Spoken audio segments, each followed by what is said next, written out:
천미수님, 반갑습니다. 오늘은 우리가 화나십니까? 라는 주제로 강의를 하도록 하겠습니다.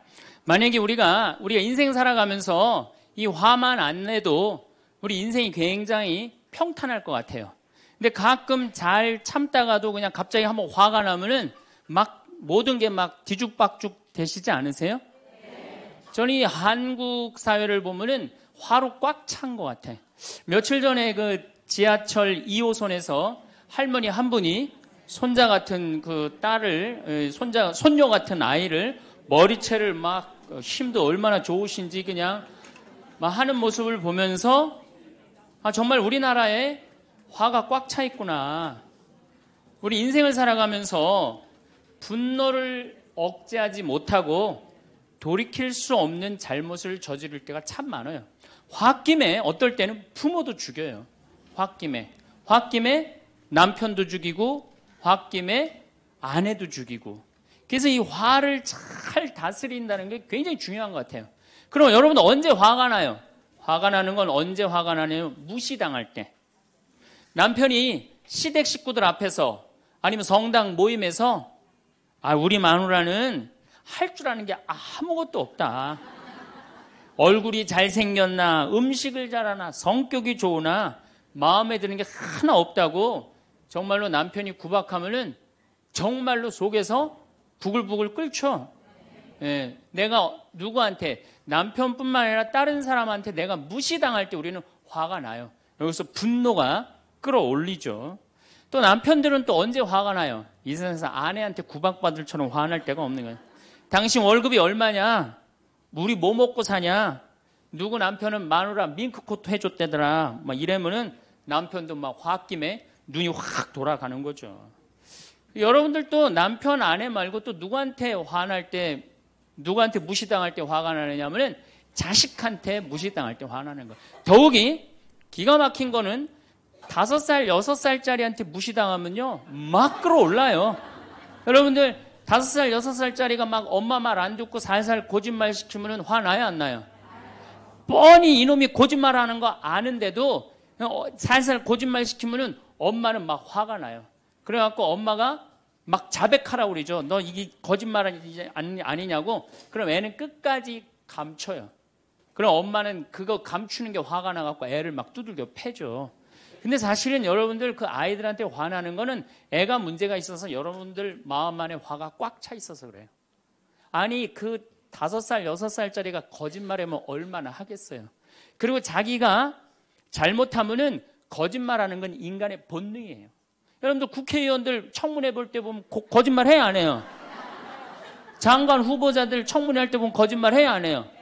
아니 그렇게 대단한 자리에 올라간 사람도 거짓말하는데 5살, 6살짜리가 거짓말한다고 그게 화가 나갖고 두들겨 패고 그러면 안 되죠. 그리고 뻔히 얘가 거짓말하는 거 알면서도 확인한다고 계속 자백해라, 이 진실을 말해라. 내가 보니까 거짓말하는 애가 나쁜 게 아니라 그렇게 몰아채는 엄마가 훨씬 나쁜 거예요. 그래갖고 마음 안에 뭐가 있느냐면은 너 한 번만 걸리기만 해봐라. 내가 가만히 두나 봐라. 그래갖고 한 번 걸리면은 한 번만 걸리기만 해봐라라고 95%의 엄마가 별론데요, 자식들한테. 그리고 걸리면은 두들겨 패는 엄마가 한 50%가 두들겨 팬대요. 어렸을 때 자식들한테. 이게 문제죠. 예. 또 누구 때문에 화가 나요, 여러분들? 죽지도 않는 시어머니 때문에 열받잖아요. 그냥 막 100살이 됐는데도 그냥 안 죽고 그냥 건강하고 배고프다고 그러고 밥 내놓으라고 그러고. 또 우리 또 할머니들은 누구 때문에 화나요? 내 마음 몰라주는 며느리 때문에. 그러니까 사실은 화는 어디서 가장 많이 나느냐면 가정 안에서 가장 많이 나는 것 같아요. 다른 데보다는 가정 안에서 자식 때문에, 남편 때문에, 부모 때문에, 아니면 며느리 때문에 화가 나는 거죠. 화는 날 때 보면 작은 일로 시작해서 크게 터집니다. 되게 아무것도 아닌 일로 화를 내기 시작해서 나중에 크게 터져. 그 화나는 걸 보면은 다이너마이트 이렇게 타들어가는 거 보시죠? 도화선 싹 타들어가다가 마지막에 터질 때는 어때요? 산도 무너뜨리고 막 굴도 막 만들어내고 그러잖아요. 그러니까 우리가 화가 날 때는 그 다이너마이트 도화선에서 살살살살 탈 때 그때 꺼야 돼. 그게 끝에 가갖고 이게 터질 때까지 나를 볶고 기다리고 있으면 나중에 큰일 납니다. 여러분들 처음에 집에서 불이 났을 때, 조그만 불이 났을 때 빨리 끄면은 그 다음에는 번지지도 않죠. 근데 끄지 않고 그냥 막 계속 놔두면은 나중에 불이 커지면 그땐 끄고 싶어도 꺼요, 못 꺼요?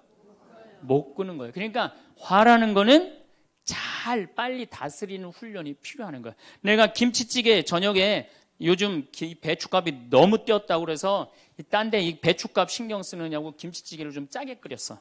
남편이 딱 한 숟갈 먹어보니 이놈의 마누라 맨날 끓이는 김치찌개 하나 제대로 못 끓이느냐고. 그럼 부인이 여보 미안해, 요즘 배추 한 포기에 15,000원이래. 그래서 내가 어떻게 올 겨울에 김장을 할까 그걸 고민하다가 간 보는 걸 깜빡했어. 그러니까 오늘은 다른 반찬하고 먹으면 다른 날은 내가 맛있게 해줄게. 이렇게 말하는 마누라는 한 명도 없어요. 당신이나 외식시켜줘 봤어? 아니 김치찌개가 짠 날도 있고 맛있는 날도 있죠. 어떻게 맨날 당신 입에 딱딱 맞춰서 끓여주느냐고. 그럼 남편이 외식도 못 시켜주고 그래서 좀 미안해갖고 다른 반찬하고 먹으면 다행인데 남편 절대 안 지죠. 너는 맨날 집에서 텔레비전만 보고 해는 일이 뭐 있느냐고. 집안 청소를 제대로 하느냐, 반찬을 맛있게 하느냐. 그러면은 부인이 당신이 나 옷 하나 제대로 안 사주고 그래서 나 텔레비전에서 그거 내 아이 쇼핑 하는 거다. 그럼 또 남편이 넌 시집 올 때 해갖고 온 게 뭐가 있는데. 이러면은 점점 김치찌개로 시작해서 부부 능력 시집 올 때까지, 그리고 이제 나중에는 이렇게 사느니 너 죽고 나 죽자.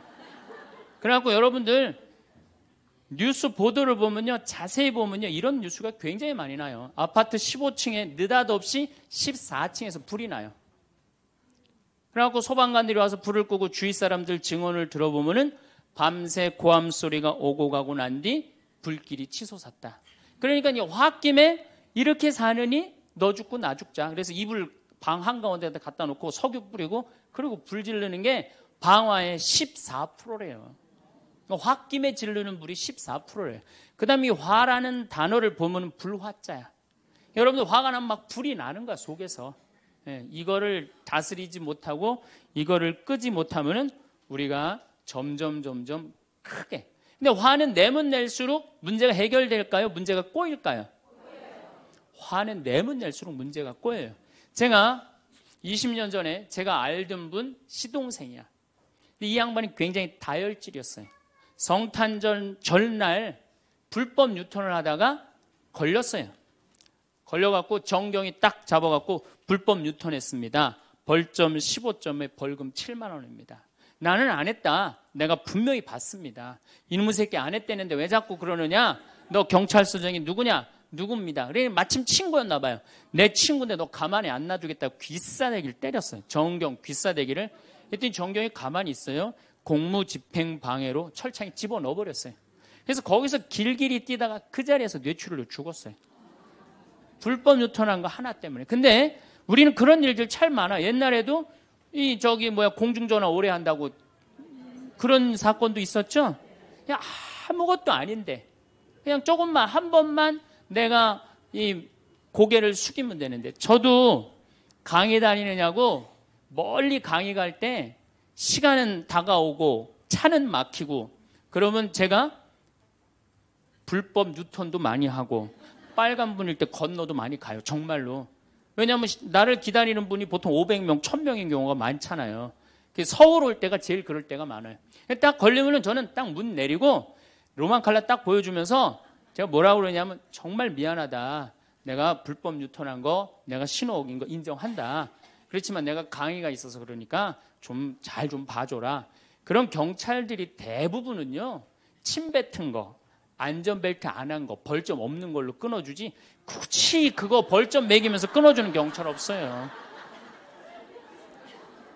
인생 살아가면서 고개를 한 번만 숙이면은 문제가 해결될 때가 너무 많아요. 근데 그 한 번을 숙이는 게 우리가 안 될 때가 참 많아요. 가끔 잘 하다가도 어느 날 안 숙여지는 날이 있죠. 그거를 숙이는 것을 훈련이 된 사람이 성숙한 사람이에요. 그 사람이 정말로 어디다 내놔도 그 사람 문제 없이 살 사람이에요. 화날 때마다 그냥 막 집어 던지고 막 그러는 사람 주위에 친구 하나도 없어지죠. 또 우리가 언제 화가 나요? 식구 가운데 자기만 손해보고 희생한다고 생각할 때 화나요, 안 나요? 오빠는 대학 보내고 나는 고등학교밖에 안 보냈어. 그럼 부모님한테 막 화가 나요, 안 나요? 나죠? 성당에서도 화날 때가 언제예요? 나는 성모에서 맨날 부엌에서 그냥 겉절이 김치 담그고 그냥 맨날 하는데 그냥 반찬 다 만들어갖고 내놓으면은 생전 성당에도 안 보이던 여자가 그냥 싹 여우같이 차려입고 와갖고 그거 딱 차려놓은 거 딱 들고 신부님 앞에 딱 가서 거기서 그냥 헤거리고 그거 주워 먹어본 거 보면은 이 식당에서 나는 그냥 완전히 그냥 식순이로 그냥 하다가 그냥 그거 보면 화 나요, 안 나요? 나죠? 내가 손해본다고 생각할 때 화가 나는 거예요. 성당 공동체에서 제일 미치는 건 뭐냐 하면은 누군가 자기를 비난하고 다니고 있어. 근데 그 사람이 누군지를 모르겠어. 나를 두고 분명 욕을 하는데 그럴 때 화가 나요, 안 나요? 날 때 많죠. 열받는 분 계신가 보다. 내가 시집 가서 내 시동생 어버 키우고 대학 보내고 장가 보내고 시누이도 그렇게 시집 다 내보냈어. 그래갖고 정말로 똥구멍이 찢어지게 가난한 집에 이 집에 와갖고 정말 다 이렇게 하고 다 먹고 살 만큼 해놨어. 그런데 환갑이 됐어. 그래갖고 야, 내가 시집 와갖고 그렇게 잘해줬는데 내 환갑 때 다이아 반지를 해갖고 올 것이냐, 유럽 여행 티켓을 갖고 오실 것이냐 기다리고 있는데 시동생 시누이들이 딱 환갑 때 왔는데 10만 원 봉투에 딱 넣어갖고 왔어. 그거 보면 열받아요, 열 안 받아요? 열 무지하게 받죠. 그래갖고 내가 너희들하고 인간관계를 갖나 봐라. 그리고 인간관계 끊고 사는 사람들도 많아요. 해준 게 돌아오지 않을 때. 그렇죠? 내가 잘해줬는데 돌아오지 않을 때. 근데 우리 살아가면서 여러분들 이제까지 은혜 받은 만큼 다른 사람한테 은혜 갚으셨어요? 저는 신부 되기까지 많은 신부님들, 많은 수녀님들, 많은 교우들이 저를 도와줬어요. 근데 신부 돼갖고 일일이 그분들한테 쫓아다니면서 다 감사했는가? 생각해보니까 다 하지 못했더라고요. 나도 다 감사하지 못했는데 내가 그 감사를 받지 못한다고 화낼 필요는 없지 않는가, 그런 생각이 들어요.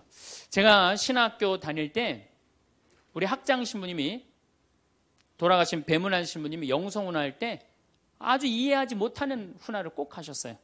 여러분들은 본당 신부가 돼갖고 교우의 40%만 지지를 받아도 여러분들은 성공하는 신부입니다. 근데 전 신학생 때 이해가 안 갔어요. 신학생 때 왜 이해가 안 갔느냐 하면은, 내가 신학생 때 인기가 얼마나 좋았느냐 하면은 막 방학 때 가면은 주일학교 애들이 막 매달려갖고 길을 못 갔어요. 지금이야 뭐 이상한 세상이 돼갖고 그러지 못하지만은 25년 전만 해도 애들이 신학생들을 얼마나 매달리고 좋아했어요. 초등학교 애들이. 중고등학교 애들은 내가 방학 끝나고 신학교 돌아가면은 애인 군대 보내는 것처럼 그렇게 섭섭하고 편지 보낸다고 그러고 학사님 보고 싶다고 그러고, 본당에서 아줌마들은 나보면 죽어. 좋아서. 그런데 신부가 돼갖고 교우의 40%가 나를 지지해주지 않는다? 신학생 때도 인기가 이 정도라면 본당 신부 돼갖고 인기가 더 높을 거 아니에요. 그래서 신학교 그 영성문화를 이해를 못했어요.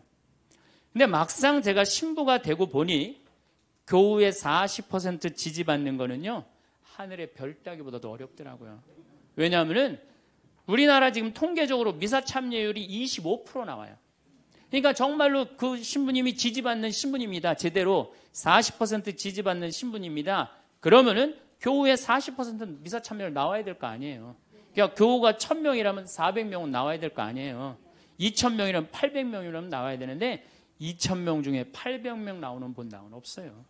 2000명이라면 한 500명 정도, 600명 정도 나와요. 많이 나와요. 우리나라 평균적으로. 그러니까 40% 지지받는다는 게 어려워. 예수님은 나 환자 10명 고쳐줬는데 몇 명 돌아왔죠? 한 명 돌아왔어요. 그러니까 여러분들이 여러분들 주위에 있는 사람들 10명한테 잘해줬어. 10명한테 잘해줬는데 9명이 돌아오지 않는다고 해서 섭섭할 필요가 없다는 얘기죠.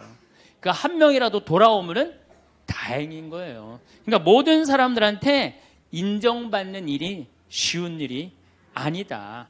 많은 사람들 화나는 경우가 어떤 경우가 여러분들 화가 많으냐면 자기가 완전한 사람이라고 생각할 때, 자기 판단이 옳다고 생각할 때, 그걸 옳다고 믿을 때 화가 나요. 많은 분들이 어떤 경우가 있느냐면은 내가 관상 좀 볼 줄 아는데 그 사람 틀렸어. 아니면 내가 관상 좀 볼 줄 아는데 그 사람 진짜 괜찮은 사람이야. 이 중에 관상 못 보는 사람 어디 있어? 50년, 60년 살으면은 딱 보면 다 알지. 그렇죠? 그런데 그게 맞는 경우도 있고 틀리는 경우도 참 많아요. 근데 우리는 어떤 착각을 갖고 있냐면 내가 적어도 판단하는 건 맞다고 생각해요. 다 여기 저를 포함해서 여러분들 모두가 그런 생각을 해요. 근데 그게 허물어졌을 때 화가 나는 거예요. 그게 허물어졌을 때. 제가 지난달에 뉴욕에 강의를 갔었어요. 퀸즈 성당이라는 데서 강의를 했는데 교우들이 진짜 많이 나왔어요. 정말로 꽉 찼어요. 강의를 하는데 정말로 반응이 아주 좋더라고요.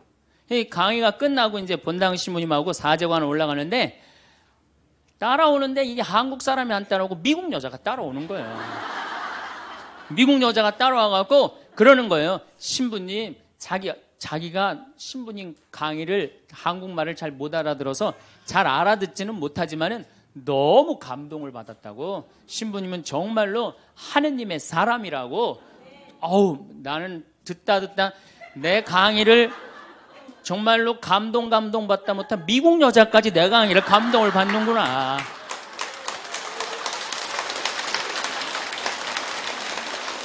그래갖고 기분이 너무 좋아갖고 이제 그 여자하고 얘기를 하고 있는데 본당 신부님이 자꾸 나를 끄는 거예요. 사정안에 빨리 가자고.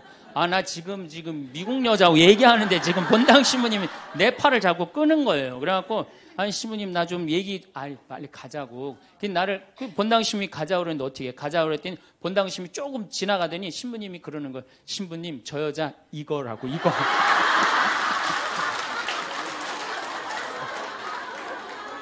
한국에서 강의만 오면은 강의 오는 신부님한테 쫓아다니면서 저런다고. 난 내가 강의 잘해갖고 그런 줄 알았더니 쫓아와갖고 그냥. 내가 성당 봉사한다고 해서 모두가 나를 알아봐 줄 거라고 착각해서는 안 됩니다. 성당에서 열심히 봉사하는 우리 형제 자매님들 가운데 요셉 형제 없으면 우리 성당 쓰러져. 마리아 자매님 없으면 우리 성모에 없어져. 우리 데레사 자매 없으면 성가대 없어져. 그 말 믿지 마세요. 없어져도 성당 잘 돌아가요. 성가대에서 데레사 자매 빠져도 오히려 더 잘 돼. 그러니까 내가 그렇게 대단한 인정을 받는다고, 내가 그런 자리에 차지한다고 생각하는 그때부터 내가 불행해지기 시작하는 거예요. 제가 늘 가끔 드리는 말씀이지만은 제가 작년 5월 달에 서울 오금동 성당에 강의 갔어요. 강의를 갔는데 그때도 막 많이 모였어요. 여러분들만큼. 그때는 베드로 얘기를 했어요. 베드로가 여러분들 굉장한 분이에요. 만약에 예수님한테 베드로가 없었다면 예수님이 없을 정도로 베드로는 예수님한테 절대적인 존재였어요. 막 그런 얘기를 막 하고 막 그러는데 교우들이 반응이 대단히 좋았어요.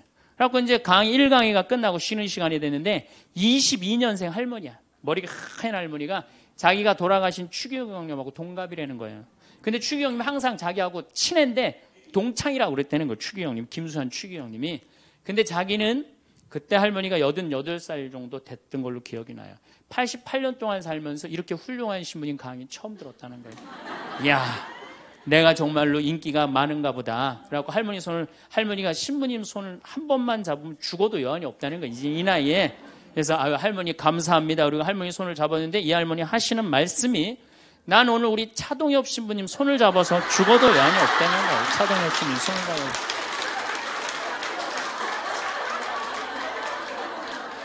그래서 제가 그랬죠. 할머니, 저는 차동엽 신부가 아닙니다. 저는 황창현 신부입니다. 그렇게 분명히 말씀을 드렸는데 이 할머니는 황창현이라는 사람 알지도 못하는 거예요. 그래갖고 또 뭐 상담하고 싶다는 분들이 있어서 상담을 쭉 하고 있는데 저쪽에 있는 할머니가 안 가고 기다리고 계시더라고요. 사람들이 다 떠나는데 할머니가 또 오셨어요. 이 유명한 신부님 손 한번, 우리 차동엽 신부님 손 한번 더 잡아보자고.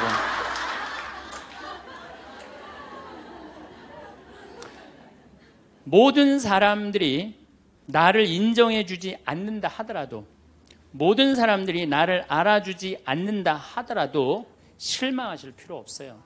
그리고 우리가 인생 살아가면서 모든 사람이 나를 인정해주는 일은 없어요.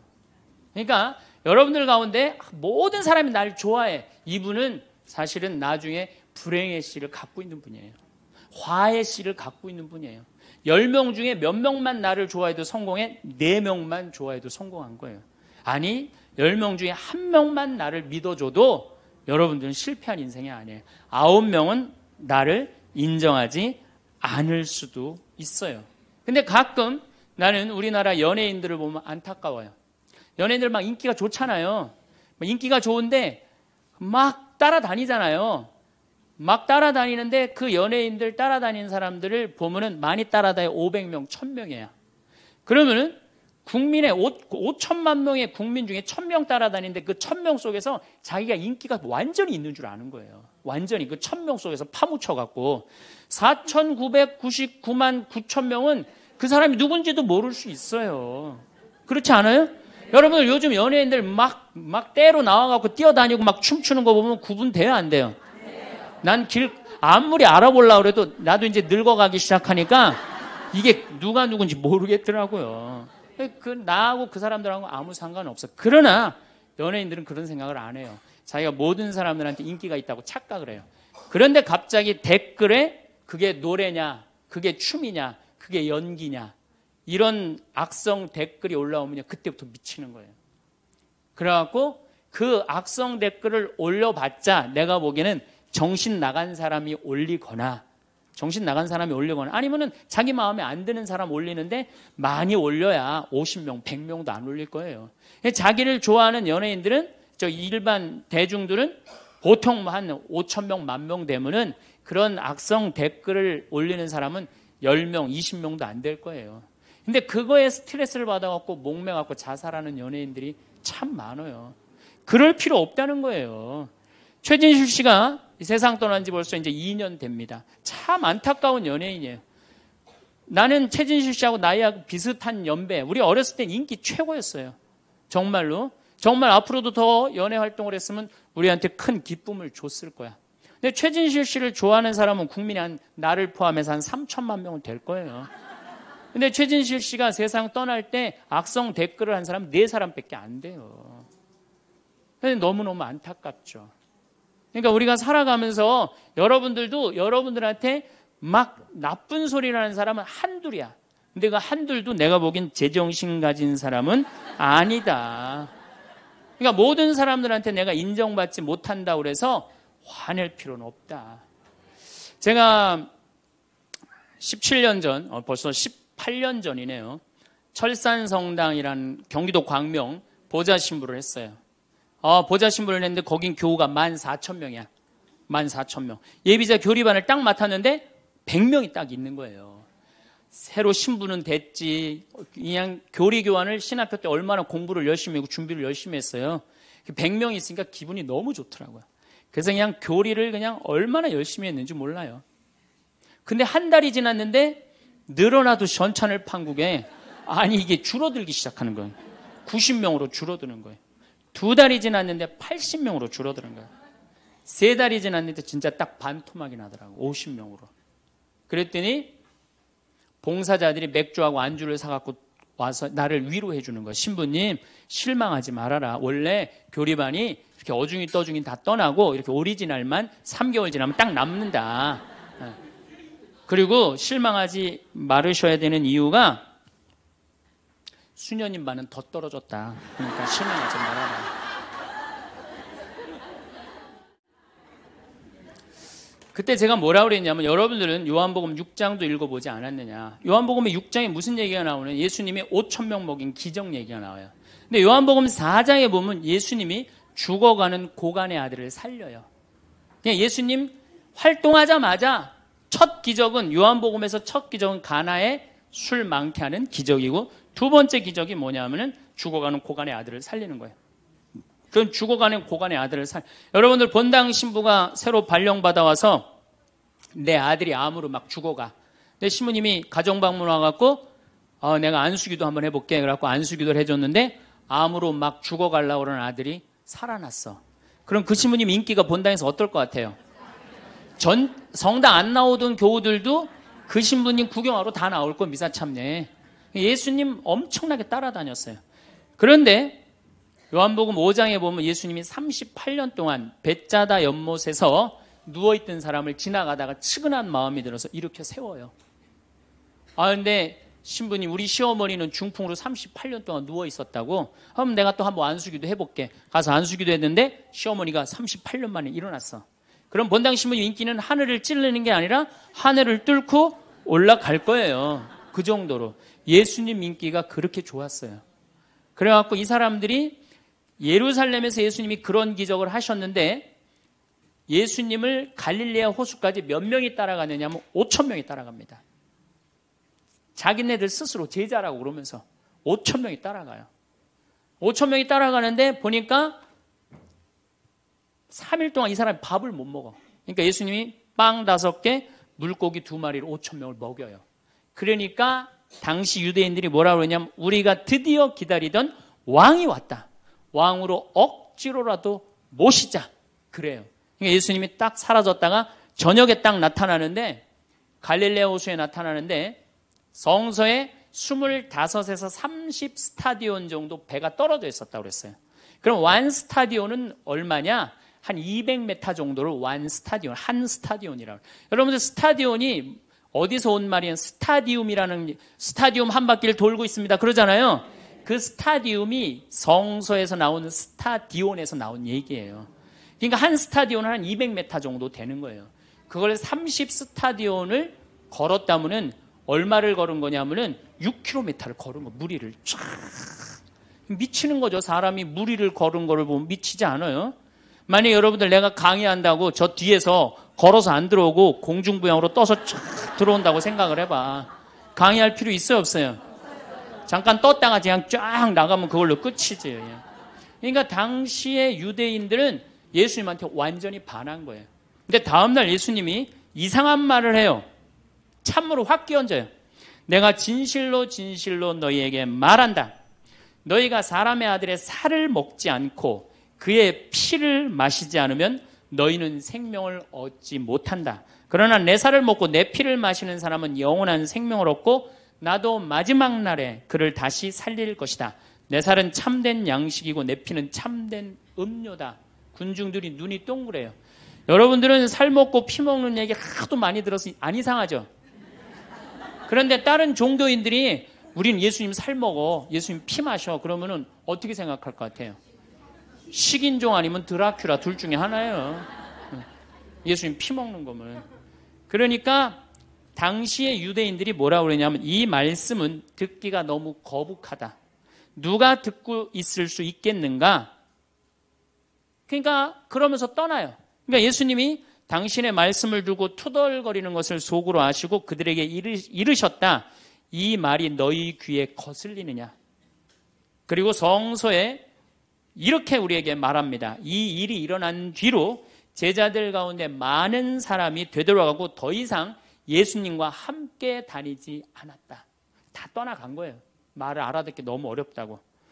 그러니까 이제 예수님이 이제 딱 12명 딱 남아있는 거, 어떤 무식한 어부 12이 눈을 동그랗게 뜨고 예수님을 쳐다보는 거예요. 그러니까 예수님이 이때 뭐라고 그러냐면은 너희도 떠나고 싶으냐. 그러니까 이 12마저 떠나면 예수님 완전히 낙동강 오리알 되는 거예요. 이때 대단한 인물이 하나 나옵니다. 누구냐? 베드로예요. 다 떠났음에도 불구하고 의리를 지킨 분이 베드로예요. 당신은 영원한 생명을 주시는 말씀을 가지고 있는데 우리가 어디를 갑니까? 그리고 예수님은 이 12하고만 다니세요. 그리고 요한복음 6장 다음에 7장에는 뭐라고 써 있느냐면은 이들이 예수님을 죽이려 함으로 예수님은 더 이상 공식적으로 돌아다니지 않고 몰래 숨어서 갈릴레아만 다니셨다고 그래요. 그러니까 이 12하고만 그냥 돌아다닌 거 죽이려고 그러니까 피해서. 그러니까 예수님 그렇게 죽어가는 고간 아들 살리고 38년 동안 배짜다 연못에 누워있던 사람 살리고 5천 명 먹이고 생 난리를 쳐갖고 막 5천 명이 따라다니다가 결국은 몇 명 건졌느냐? 12명 건진 거예요. 여러분들 5천 명 중에 12명 건진 예수님이 나요? 100명 중에 50명 건진 제가 나요? 누가 나요? 내가 낫지 않아요? 아니 내가 예수님보다 나은데 뭐 그 예비 교우 50명 떨어졌다고 실망할 게 뭐 있어. 나는 가끔 한심한 레지오 단장들이 있어요. 신부님 우리 단원이 10명인데 오늘 2명밖에 안 나왔습니다. 그래서 둘이서 울면서 개응을 했습니다. 우리 레지오 해체해야 될까 봅니다. 이렇게 오는 단장이 있는데 한심한 단장이죠. 10명 중에 2명 나왔다 그러면 20% 지지받는 단장이야. 자, 5천 명 중에 12명 남긴 예수님이 나요? 10명 중에 2명 나온 단장이 나요? 누가 나? 단장이 훨씬 나은 거예요. 또 요즘 우리나라 구역 반모임 활성화를 위해서 굉장히 많이 노력하죠. 근데 많은 경우 반장님들, 구역장님들이 실망해요. 우리 구역이 10세대인데 3세대밖에 안 나온다. 4세대밖에 안 나온다. 이렇게 실망하는 분들이 굉장히 많아요. 그러면은 10세대 중에 3세대나 4세대 나오면은 이건 본당 신부보다 난 사람이에요. 예수님보다는 뭐 더 난 사람이고 실망할 필요가 뭐 있어. 예수님 뭐라 그러냐면 너희 중에 단 두세 사람만 모여도 내가 그곳에 함께 있겠다. 그러면 됐지 뭐 이렇게 욕심이 많아요. 그러니까 여러분들 모든 사람들한테 인정받는 건 쉬운 일이 아니고 인정받으려고 할 때 우리 인생이 피곤해지고 화가 난다 이거예요. 제가 2년 전에 평화방송에 강의를 한 2달 정도 했어요. 많이 한 것도 아니에요. 2달. 그런데 정말로 인기가 대단하더라고. 막 전화가 얼마나 오는지. 특히 천주교 교우들은 의외로 전화를 안 하더라고. 개신교 성도들이 얼마나 전화를 많이 하는지 몰라요. 신부님 너무너무 설교 좋다고. 천주교 교우들은 왜 전화하느냐 하면은 천주교 교우들은 원래 입이 무겁잖아요.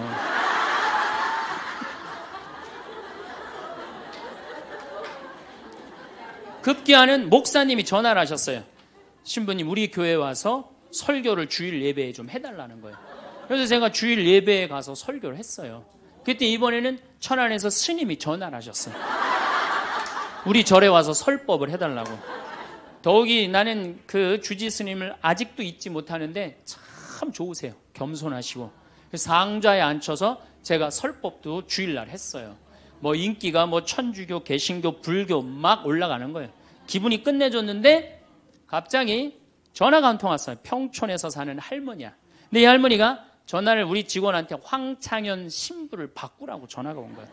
근데 문제는 황창현 신부님을 바꾸라는 건 좋은 말 하려고 전화한 거예요. 황창현 신부를 바꾸라는 건 따지려고 전화한 거예요. 전화를 딱 받았더니 당신은 정의구현 사제단이냐 딱 그렇게 물어보는 거예요. 그래서 난 정의구현 사제단이 아니다. 그랬더니 정의구현 사제단도 아닌데 왜 운하를 반대하느냐. 우리나라 경제가 살려면 운하를 해야 된다. 젊은 신부가 경제도 모르고 사회도 모르고 정치도 모르는 신부가 방송에 나와서 운하가 안 된다고 1시간 동안 떠들면 되겠느냐. 그리고 당시 수원교구 주보에다가 운하 안 된다고 한 달을 주보에다 써내는데 그 60만 명, 70만 명이 있는 주보에다 그런 글을 쓰면 되느냐. 그리고 당신 앞에 행복론 강의도 하나도 재미없었다. 나와서 방송 나와서 강의하지 말아라. 그래서 전화를 다 끊는 거예요. 제가 기분이 좋았겠어 나빴겠어요? 기분은 나빴지만 그 할머니 때문에 화를 주체하지 못해서 내가 목을 매갖고 자살을 해야 되겠다. 이 생각은 안 했어요. 생각이 다 틀린 거예요. 생각이 틀리고 상황이 다 틀린 거예요. 내 강의를 듣는 사람이 10,000명이라면 10,000명 중에 5,000명은 나하고 생각이 같을 수 있어요. 근데 5,000명은 나하고 틀릴 수 있어요. 5,000명이 틀리다고 그 5,000명 때문에 화낼 필요는 없다. 아, 나하고 틀릴 수도 있구나. 이렇게 생각하면 마음이 편안하거든요. 근데 그런 것 때문에 뭐 화를 내고 열낼 일이 뭐가 있어요. 또 한 번은 내가 노인에 대한 강의를 했어요. 우리 이제 안 죽는다. 우리 이제 100살까지 산다. 110살까지 산다. 그러니까 자식들한테 재산 물려주지 말고 다 여러분 위해 쓰다가 죽어라. 그리고 통장에 얼마만 남기면 되냐?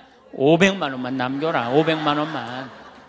그렇게 마음껏 쓰다가 죽을 때는 돌아다니다 지치면은 그냥 죽을 땐 꼴까닥 죽어라. 네, 이렇게 강의를 했더니 정말로 할머니들이 이번에는 전화를 무지하게 하는 거예요.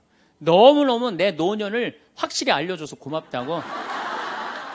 이번엔 순천에 있는 할아버지가 전화를 하셔서 신부님, 저는 70 먹은 노인인데 침례 교회를 다닙니다. 근데 신부님 강론을 듣고 가슴이 뻥 뚫렸다는 거예요. 내가 남은 인생 30년이나 남았는데 어떻게 살아야 되는지 너무너무 잘 들었다고. 근데 신부님이 다음 주에 이제 돈 다 쓰다가 꼴까닥 죽는 방법을 알려준다고 그랬는데 그 주간에 당신이 어딜 가갖고 못 들었대, 내 강의를. 그래갖고 꼴까닥 죽는 방법을 알려달라고 전화를 했더라. 야, 정말로 순천의 할아버지도 나한테 전화를 기분이 너무너무 좋더라고요. 근데 하느님은 참 짓궂게도 그 전화 끊자마자 이번에는 저 부산에서 전화가 왔어요. 황창현 신부를 바꾸라고. 전화를 딱 받았더니 당신이 황창현 신부냐고. 내가 황창현 신부라. 당신 요즘 왜 그런 강의를 방송에서 나와서 해서 집안을 평지 풍파를 일으키는 거야. 그러니까 내 강의를 듣고 시어머니일 거예요. 시어머니가 내 강의를 듣고 며느리를 불러서 한 소리 한 거지. 나 안 죽는데더라. 너 나 다 나위에서 쓰다가 나 통장에 500만 원만 남길 테니까 나한테 유산 받을 생각 꿈도 꾸지 말아라. 그렇게 이제 얘기를 한 거야. 그러니까 그냥 열받으니까 나한테 전화를 한 거죠. 그런 강의 하지 말라고. 그리고 그 자매는 한마디 더 하더라고요. 당신 강의하는 거 재수없다고 그랬죠.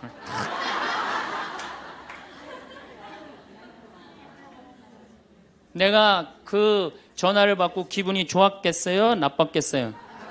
기분은 나빴지만 내가 화가 나고 내 감정을 주체할 정도는 아니었어요. 왜? 상황이 틀리니까. 얼마든지 내가 공격받을 수 있는 얘기를 한 거니까. 그런 다른 의견이 있을 수 있는 거예요. 그걸 일일이 다 대응하려고 그러면요, 나중에 내가 어떻게 될 것 같아요? 미쳐요. 미쳐요. 여러분들, 요즘 나는 가끔 텔레비전 보면서 총리들도, 대통령도 막 신발 막 던지고 막 결함 막 던지고 그러잖아요. 대통령한테도. 우리가 남이 나한테 평가하는 게 전부는 아닙니다. 자기 소신, 자기 확신, 자기 멋이 있으면은요, 누가 뭐라 그래도 별로 거기에 흔들리지 않아요. 근데 그냥 남들 말에 막 귀 기울이고 그냥 거기에 신경 쓰는 사람은 조금만 뭐가 있어도 화를 내고 자기를 주체하지 못하는 거예요. 루카복음 9장 51절을 보면 예수님이 사마리아를 통해 예루살렘으로 올라가려고 할 때 사마리아 사람들이 예루살렘에 간다는 이유로 예수님을 거부해요. 들어가지 못하게, 동네를. 그 동네로 지나가면 지름길로 갈 수 있는데, 그러니까 야고보하고 요한이 열받아갖고 뭐라 그러냐면 하늘에서 불을 내려다가 살러버릴까요? 얼마나 열받았으면은 하늘에서 불을 내려다가 살러버릴까요? 그래요. 근데 예수님은 이 둘을 꾸짖고 돌아가세요. 예수님도 돌아가는데 우리가 화가 난다고 그냥 열 지르는 사람마다 전부 다 정면 돌파할 필요는 뭐가 있어요? 그렇지 않겠어요? 우리도 예수님처럼 돌아갈 상황이 되면 돌아갈 줄 알아야 됩니다. 세상 사람들이 다 나를 몰라준다 해도 화낼 일도 아니에요. 공자님은 뭐라고 그러셨느냐? 진정한 성인은 자기를 몰라줘도 분노하지 않고 유유자적할 줄 아는 사람이 진정한 성인이라고 그랬어요. 내가 누군데 나를 몰라봐. 왕년에 내가 이 거리를 주름 잡던 사람인데 이 성당 지을 때 내가 어떻게 했는데 나에게 이럴 수가 있어. 내가 시집와서 똥구녕이 찢어지게 가난한 이 집 이렇게 일으켜놨는데 나를 무시할 수 있어? 이렇게 자꾸 자기 도취에 사로잡히면은요, 나중에 다른 사람하고 부닥치게 되고 잘난 척하게 되는 그런 꼴이 된다. 그런 꼴이에요. 여러분들, 반대로 모두를 사랑할 수 있어요? 내가 모든 사람들한테 사랑받을 수도 없지만은 반대로 사랑할 수 있느냐? 다 사랑할 수 있어요? 쉽지 않죠? 내가 본당 신부 해보니까 다 사랑하는 사람이 있긴 있더라고요.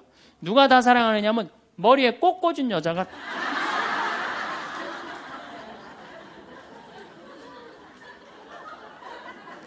이게 모두를 사랑한다는 게 쉬운 게 아니에요. 근데 우리는 뭐에 지금 세뇌가 되어 있느냐면 성당에 나오면 어떻게 해야 된다고 생각해요? 모두를 사랑해야 된다고 생각하지 않아요? 나를 괴롭히는 사람, 나를 미워하는 사람, 나한테 힘들게 하는 사람 다 사랑해야 된다고 생각해요? 그렇게 생각하잖아요. 그리고 은연중에 그런 교육을 받았어요. 은연중에. 근데 성서에 모두를 사랑하라는 구절은 없어요. 서로 사랑하라고 그랬지 모두를 사랑하라고 하는 구절은 없어요.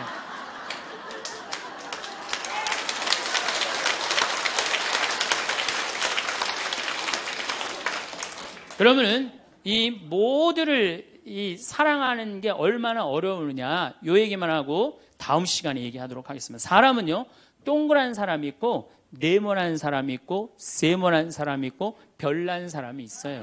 그렇죠? 근데 꼭 사람 중에 삐죽한 사람이 있어요. 삐죽한 사람. 말 한마디라도 꼭 아프게 하는 사람이 있어요. 그래갖고 내가 이제 마음 먹고 파마를 싹 했단 말이야. 마음 먹고. 그래갖고 이 동그란 사람이 파마를 딱 했는데 삐죽한 놈이 딱 와서 한마디 합니다.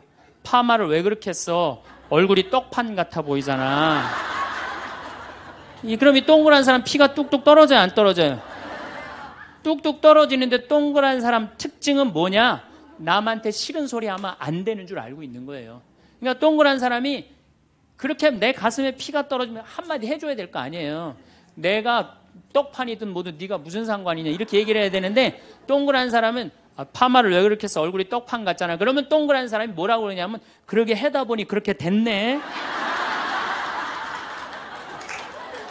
그리고 어디 가서 울기 시작하냐면 성당에 가서 울기 시작하는 거예요.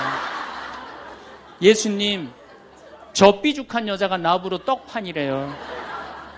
근데 예수님 당신이 정말로 십자가에서 참고 인내하고 용서하고 사랑했으니까 나도 참고 용서하고 인내하고 사랑할게요.